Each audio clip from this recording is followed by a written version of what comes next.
Hello बच्चों, let's read this question. So the question says, read the following extracts or sources carefully and answer the following question. यहाँ पे हमें एक source दिया हुआ है, उसे पढ़कर हमें given question answer करना है.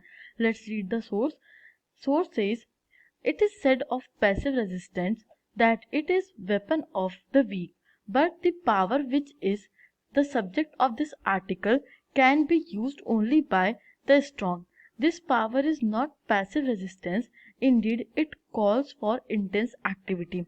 The movement in South Africa was not passive but active.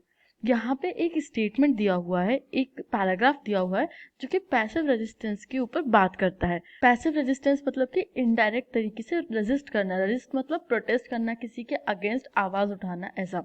तो यहाँ पे कहा गया है कि पैसिव रेजिस्टेंस को वेपन ऑफ वीक कहा जाता है, कि वीक लोग पैसिव रेजिस्टेंस करते हैं.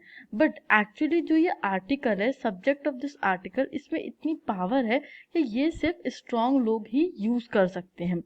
और ये जो पैसिव रेजिस्टेंस है, ये एक्चुअल में पैसिव नहीं है, बट ये इंटेंस एक्टिविटी डिमांड करता है. जो साउथ अफ्रीका में मूवमेंट हुआ था, यहाँ पे साउथ अफ्रीका का रेफरेंस से ये स्टेटमेंट कहा है कि जो साउथ अफ्रीका में मूवमेंट हुआ था वो पैसिव नहीं था बट वो एक्टिव था. Let's see the key concept. Key concept is satyagraha, a new mode of struggle. इस पैराग्राफ में जो बात की गई है वो मेजर सत्याग्रह की बात की गई है, एक न्यू मोड ऑफ स्ट्रगल की. इंडिया में सत्याग्रह एक न्यू मोड ऑफ स्ट्रगल के रूप में आया था. Let's see the question. First question is who is the narrator. ये जो स्टेटमेंट है ये किसने कहा? तो इसका आंसर है Mahatma Gandhi explains the meaning of satyagraha. ये जो स्टेटमेंट है ये महात्मा गांधी ने कहा था. Mahatma Gandhi is the narrator और वो इसमें सत्याग्रह का मीनिंग एक्सप्लेन कर रहे हैं. Second question is identify the weapon the narrator is talking about. Narrator कौन से वेपन की बात कर रहे हैं? Let's see the answer. Answer is Satyagraha is the passive resistance and weapon of the strong. जो नरेटर है गांधी जी हैं, वो सत्याग्रह की बात कर रहे हैं. Satyagraha as a weapon of passive resistance, और वो जो वेपन है वो स्ट्रॉन्ग लोगों का वेपन है. Third is state any two features of the weapon and weapon the narrator is talking about.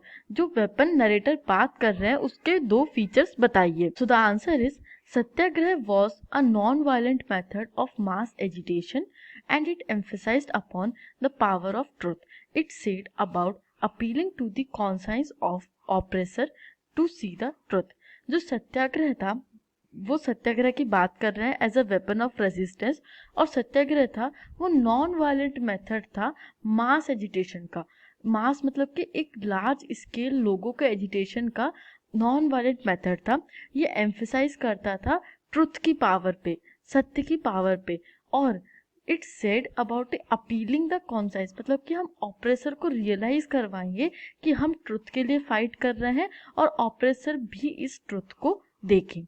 I hope you understood this question. Thank you and best of luck.